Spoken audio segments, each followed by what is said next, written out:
The RV Show USA.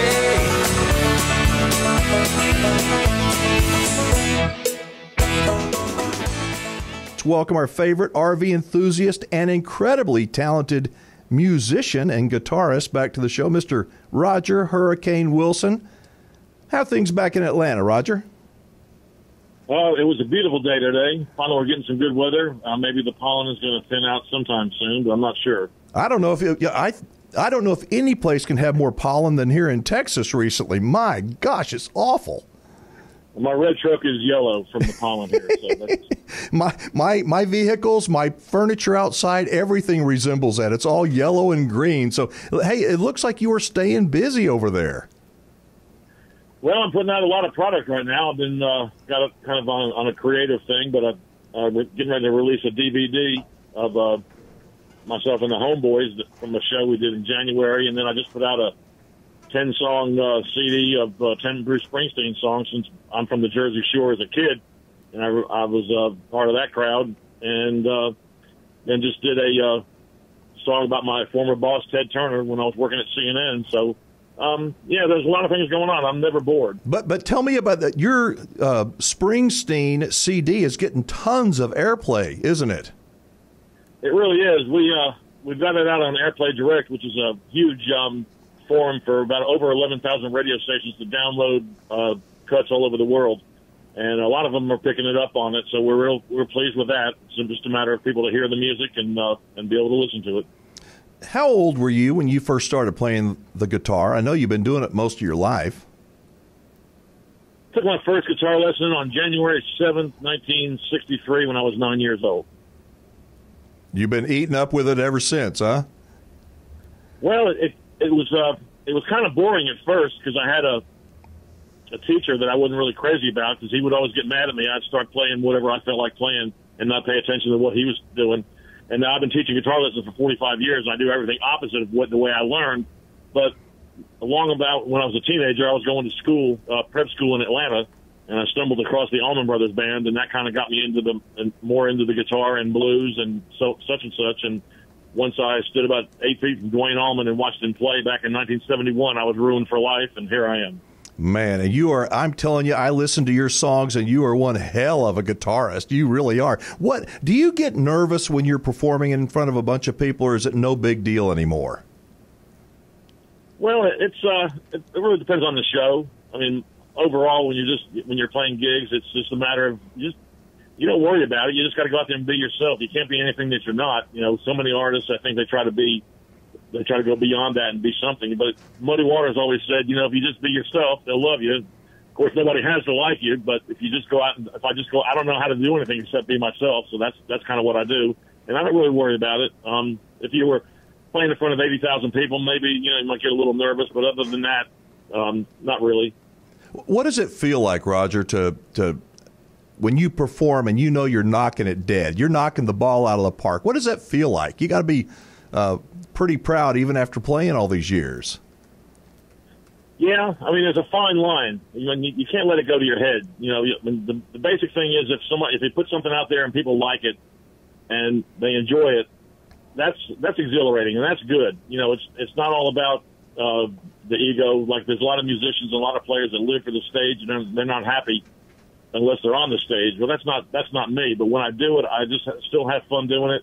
And when people like it, it's just enjoyable. And you want to make people smile. Music is a healing form, a healing art form, and it brings people together. It brings countries together. It brings the world together. And we need a lot more of it, I think. I think that you are so good at the basics, really good music. Today's music, I'm not trying to be ugly, but I can't listen to most of today's music. You've got very traditional but great beats, great and great lyrics that you write for these songs. I guess those lyrics, do they come, do you have these inspirational moments, or does it take you weeks to write a song?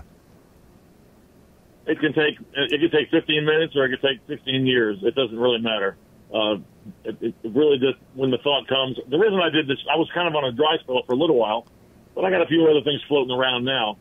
But it kind of comes and goes. But if I really think of something that I want to say, then I sit down and say it.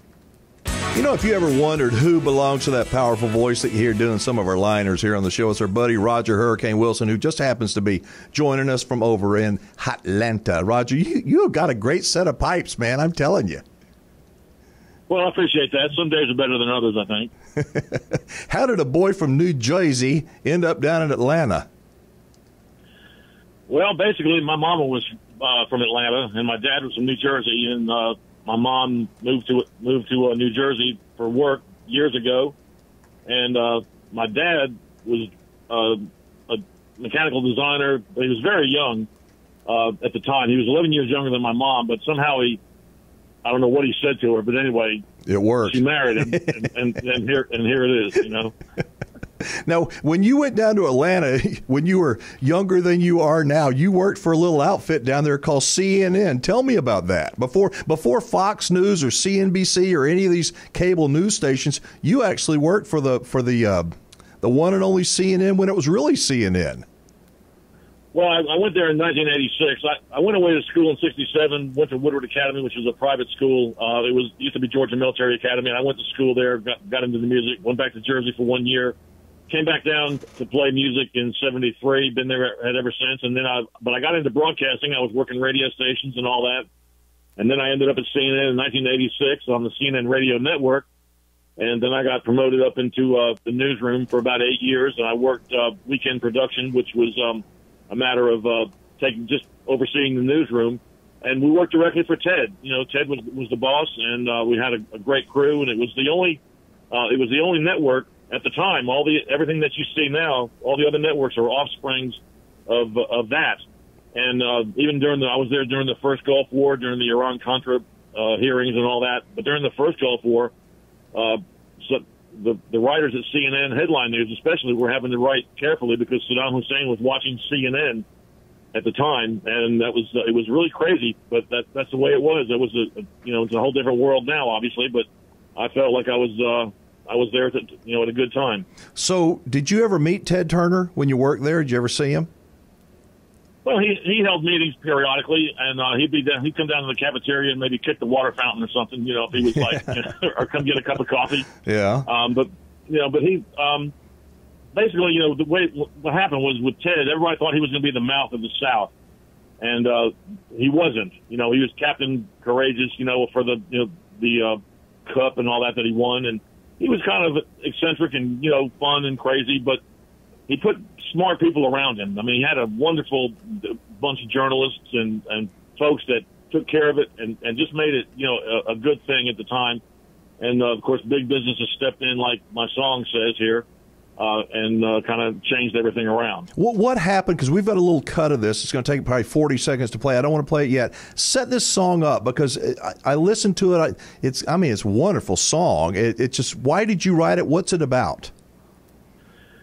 Well, there was a big $85 billion merger with Time Warner taking over, Turner Broadcasting and AT&T and Time Warner, and Time Warner owns, Turner Broadcasting. Well, anyway, Ted's done a lot beyond that. Ted's done a lot for the city of Atlanta, a lot for the world, the United Nations. He was a visionary, and he did so much, and they're trying to erase his name. They're just trying to make like Turner never existed, and that's just not right. And all the folks that I'm in touch with, we have a couple of private social media boards of past employees that were there for years, and we're all pretty distraught about it. And I thought, well, the only thing I can really do is if I get hacked off about something, I just write a song about it. So that's what I did. Well, that's the deal. We're going to play a little bit of it. Now, you just released this like a couple of days ago, right? It's only been out about, I think, since Monday. Yep. Okay, well, good deal. Hang on, Roger. Goose, you got it ready? Push play. Atlanta has been known for that famous Turner brand, but AT&T wants to let his name sink into quicksand. If we have any say here, Ted, we've got your back, and we won't let the great Turner name fade to black. Well, Ted will make sure your name goes out in history, 'cause there's so much more to you than time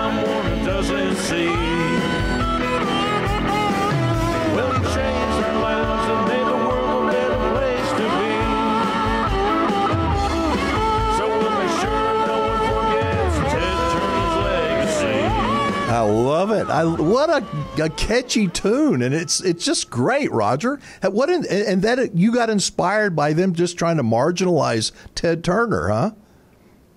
Well, I wanted to do something.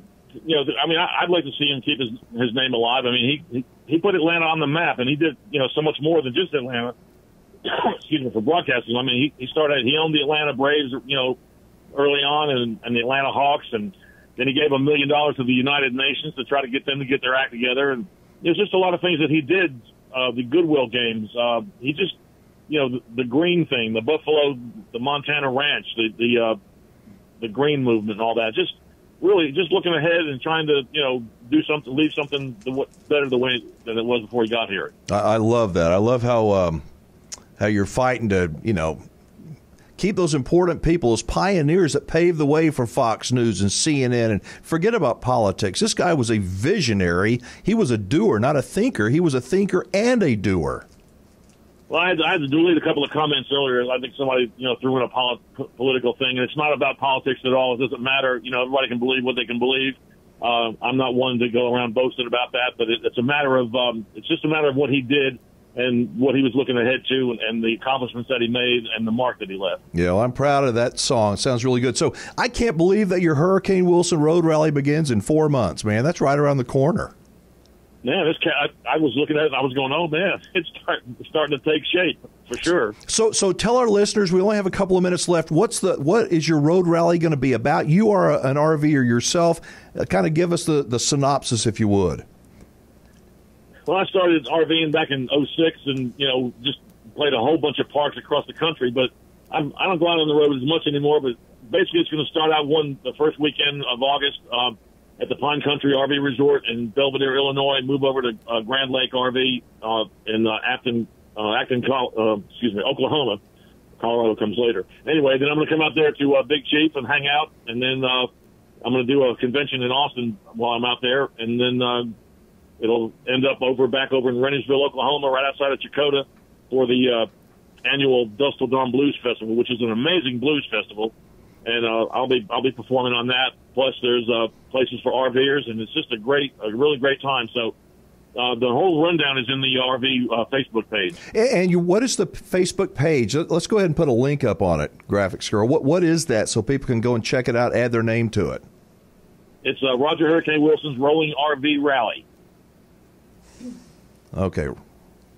Can you put a link up to that? I got a link to it. All right, beautiful, beautiful. All right, well, I got to tell you that, folks, if you want to join this road rally, the Roger Hurricane Wilson's rally, it's going to be a lot of fun. But don't hesitate, don't put it off. Make your reservations up at Big Chief. Roger, get this: we only have 2 cabins left for rent, and half of our RV sites are already rented out for that weekend. So we're pumped, man. Okay. I mean, we're excited. Well, it's going to be a blast. And like I said, the more people that join in, I did my first live shot now about an hour before we came on the show on the page there, just to, you know, kind of oil it up a little bit. And then, you know, down the line, there's all the information there on the park. All you got to do is call the manager at the park, tell them that, you know, you're with the RV Rally, mine, and they'll set you up with a special rate for it for a couple of days. You know, and it's just going to be a lot of fun. No smoke and mirrors. You know, no big deal. Just a way to get out and have a lot of fun, and I'll play a show at each place that I'm at. Well, that's awesome. We'll get a chance to meet you in person. Everybody can have their picture taken with you. So, hey, anyway, thank you so much. We're running up against the clock. I guess the best place for folks to learn about you, I guess, is also your website, right? HurricaneWilson.com. Yeah, HurricaneWilson.com. And if anybody wants to send me a direct email at roger@HurricaneWilson.com, I will send them a direct MP3 of the RV, of my Home Sweet Home in the RV show. You know, Awesome. All right, good deal. Can't wait till you get over to Texas this summer. He is one cool dude, folks, and an incredible musician. He really is, and he's an actual RVer. Check his website out, HurricaneWilson.com. Hi, this is Goose from the RV Show USA, and these are today's winners. To ensure you get your $50 gift card, make sure you send an email to info@thervshowusa.com. And if you would like to enter to win a $50 gift card of your very own, head over to thervshowusa.com and sign up for our email list. And if you like this video and would like to see more, make sure you hit the subscribe button. It's right over there. and turn on the notifications so you will be notified whenever a new video comes out for the RV Show USA. And as always, thank you for watching.